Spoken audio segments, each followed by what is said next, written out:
Assalamualaikum warahmatullahi wabarakatuh. Kami dari kelompok pertama akan mempresentasikan gerakan separatisme di Papua. Saya Eka Putra dengan NPM belakang 59 sebagai moderator dan teman saya. Raja Pangku dengan NPM akhir 596. Sekarang saya Muhammad Zidan Hurzabadi dengan NPM belakang 581 selanjutnya. Saya Zila Nautifa Andrita dengan NPM akhir 588. Saya Diva Sabila dengan NPM terakhir 5. Sebelum kita masuk ke materi, saya akan menjelaskan sedikit mengenai gambar tersebut. Silakan Najwa Kalku. Baik, saya akan menjelaskan konsep gambar di sini. Kita itu mengambil materi gerakan separatisme di Papua. Gerakan separatisme di Papua itu sekelompok masyarakat di wilayah Papua yang ingin memisahkan diri dari negara Republik Indonesia yaitu NKRI dan mendirikan negara merdeka yang dikenal dengan sebutan Republik Papua Barat. Di sini ada contoh benderanya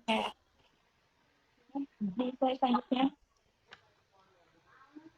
Nah, pengertian gerakan separatisme di Papua itu adalah upaya sekelompok masyarakat di wilayah Papua untuk memisahkan diri dari Negara Kesatuan Republik Indonesia atau NKRI dan mendirikan negara merdeka yang dikenal dengan sebutan Republik Papua Barat. Gerakan ini telah berlangsung sejak Papua bergabung dengan Indonesia pada tahun 1969 melalui penentuan pendapat rakyat atau PPRA. Namun, sebagian masyarakat Papua menganggap proses tersebut tidak sah dan memunculkan tuntutan kemerdekaan. Selanjutnya, saya kembalikan kepada moderator. Oke, terima kasih Najwa. Oke, selanjutnya materi mengenai konflik yang terjadi di Papua akan dijelaskan oleh Zika. Baik, terima kasih moderator. Selanjutnya adalah konflik yang terjadi di Papua. Konflik separatisme di Papua mencangkup bentrokan senjata antara kelompok separatis seperti Organisasi Papua Merdeka atau OPM dengan aparat keamanan Indonesia, yaitu TNI dan Polri. Bentrokan ini sering menimbulkan korban jiwa baik dari aparat, kelompok separatis, maupun masyarakat sipil.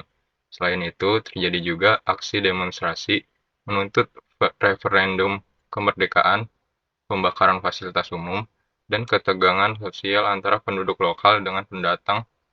Konflik ini memicu kondisi keamanan yang tidak stabil dan memperburuk situasi ekonomi serta sosial di Papua. Selanjutnya, saya akan kembalikan ke moderator.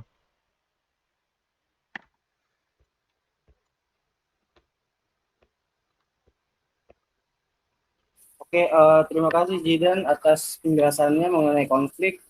Lalu materi selanjutnya mengenai penyebab gerakan separatisme di Papua akan dijelaskan oleh Zilan.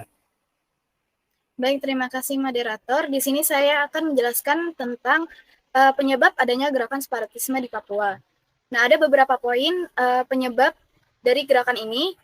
Yang pertama itu adanya ketidakadilan ekonomi, yang kedua diskriminasi sosial dan budaya, yang ketiga sejarah dan legitimasi Tapera, dan yang terakhir ada pelanggaran hak asasi manusia atau HAM. Yang pertama itu ketidakadilan ekonomi. Nah, seperti yang kita tahu, Papua itu kan memiliki kekayaan alam yang sangat melimpah, terutama di tambang emas dan tembaga. Namun, malah masyarakat setempat di Papua itu merasa tidak menikmati hasil kekayaan tersebut. Nah, di Papua juga angka kemiskinan dan penganggurannya tinggi, serta fasilitas pendidikan dan kesehatannya masih terbatas.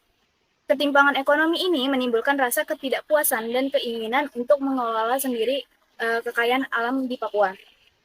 Terus, poin kedua ada diskriminasi sosial dan budaya, di mana sebagian masyarakat Papua merasa terpinggirkan dalam hal pengakuan budaya dan adat istiadat. Mereka juga mengalami diskriminasi dalam pelayanan publik dan dunia kerja. Nah, perlakuan tidak adil ini yang menimbulkan rasa tidak dihargai sebagai bagian dari bangsa Indonesia. Kemudian poin yang ketiga itu ada sejarah dan legitimasi PPRA. Nah, proses PPRA tahun 1969 ini dianggap tidak demokratis karena hanya diikuti oleh sekitar 1026 perwakilan rakyat dan banyak yang menganggap mereka itu dipaksa untuk memilih bergabung dengan Indonesia. Nah, hal ini menjadi dasar klaim kelompok separatis bahwa Papua seharusnya merdeka. Kemudian ada poin terakhir, yaitu pelanggaran hak asasi manusia atau HAM. Nah, di sini tuh terdapat laporan pelanggaran HAM oleh aparat keamanan terhadap masyarakat Papua, baik dalam bentuk kekerasan fisik, penangkapan tanpa prosedur, hingga pembunuhan. Nah, hal ini memperkuat tuntutan kemerdekaan sebagai bentuk perlawanan terhadap ketidakadilan yang mereka alami. Oke, selanjutnya saya kembalikan ke moderator. Oke, terima kasih Filan atas penjelasannya. Lalu selanjutnya ada materi mengenai dampak gerakan separatisme di Papua yang akan dijelaskan oleh Sasmi. Dampaknya ada 4, yaitu dampak politik, dampak ekonomi, dampak sosial dan budaya, dan dampak keamanan. Dampak politik itu ada ancaman keutuhan keutuhan NKRI, terus lalu ada tekanan dari komunitas internasional. Jadi dampak politik ini yaitu gerakan separatis ini mengancam keutuhan NKRI dan menimbulkan ketegangan dalam hubungan pusat daerah. Pemerintah juga mendapat tekanan dari komunitas internasional untuk menyelesaikan konflik dengan pendekatan hak asasi manusia. Lalu ada dampak ekonomi. Konflik ini menghambat investasi dan pembangunan. Banyak proyek ekonomi tertunda atau gagal karena gangguan keamanan. Masyarakat Papua juga sulit berkembang secara ekonomi karena ketidakstabilan tersebut. Lalu yang ketiga ada dampak sosial dan budaya. Muncul perpecahan antara masyarakat Papua yang pro NKRI dan yang pro kemerdekaan. Selain itu, rasa nasionalisme dan persatuan bangsa menjadi terancam. Hubungan antar etnis juga sering tegang akibat perbedaan sikap terhadap separatisme. Lalu yang terakhir ada dampak keamanan. Situasi keamanan yang tidak stabil membuat masyarakat merasa tidak aman. Banyak penduduk mengungsi akibat bentrokan dan kehidupan sosial terganggu oleh ancaman konflik. Lalu ada materi setelah dampak, yaitu penyelesaian dan upaya dari pemerintah yang akan dijelaskan oleh Nisa. Baik, selanjutnya itu ada penyelesaian dan upaya pemerintah. Yang pertama itu ada otonomi khusus. Sejak tahun 2001, Papua diberi status otonomi khusus yang memberi wewenang besar dalam mengatur keuangan, pendidikan, dan budaya. Pemerintah pusat menyalurkan dana otsus untuk pembangunan Papua. Namun, sebagai masyarakat menilai implementasinya belum efektif. Yang kedua itu ada pembangunan infrastruktur dan sosial. Pemerintah gencar membangun infrastruktur seperti jalanan, Trans Papua, bandara, rumah sakit, dan sekolah untuk meningkatkan kesejahteraan rakyat Papua. Harapannya, pembangunan bisa mengurangi ketimpangan dan menurunkan tensi separatisme. Yang ketiga itu ada dialog dan penekanan humanis.